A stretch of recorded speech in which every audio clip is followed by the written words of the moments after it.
जयपुर की नौकर गैंग का पुलिस ने पर्दाफाश किया है।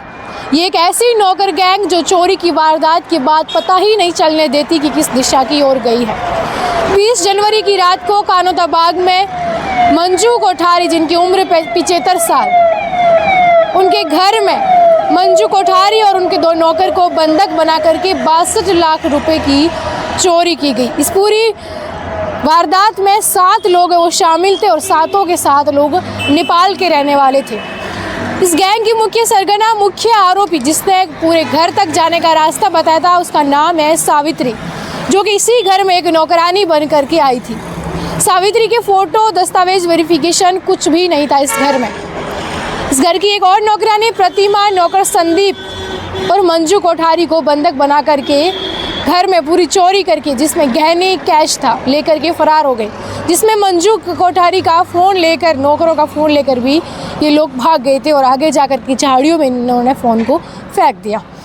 जयपुर की पुलिस ने उत्तराखंड पुलिस की मदद लेकर के, नेपाल की पुलिस है उनकी मदद लेकर के, और नेपाल की जो सिक्योरिटी एजेंसी है उनकी मदद लेकर के इसमें से 2 लोगों को दबोच लिया है।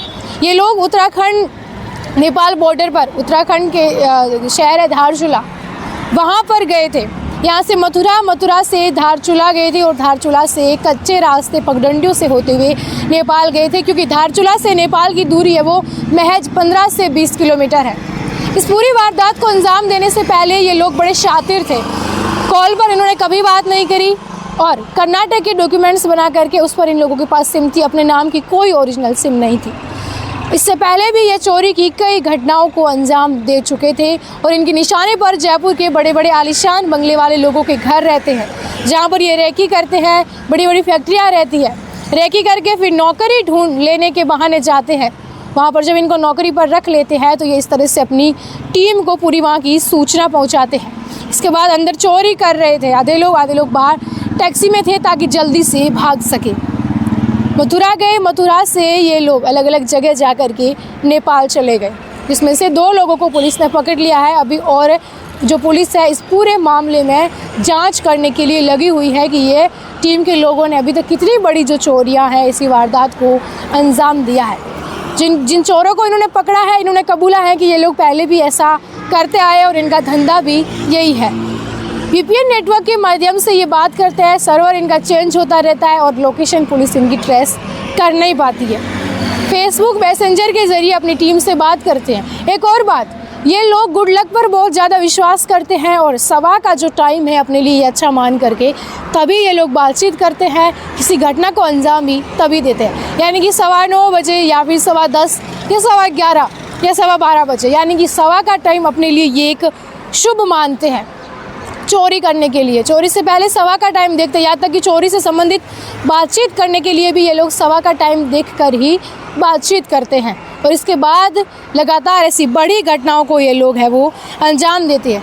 जयपुर में 20 जनवरी की रात को ये जो घटना है कानोताबाग में हुई थी, जहाँ पर मंजू कोठारी की अपनी कोठी में उनकी नौकरानी थी सावित्री, उसी ने अपनी पूरी गैंग के साथ मिलकर इस पूरे घटना का पहले तो एक जाल बुना और इसके बाद चोरी के महज 5 घंटे बाद ये लोग हैं मथुरा पहुंच गए थे बस स्टैंड। वहां से लखनऊ, बरेली, उत्तराखंड, फिर पिथौरागढ़ पहुंचे और पिथौरागढ़ होते हुए वो धारचूला गए, जहां पर नेपाल बॉर्डर पर पहुंच गए।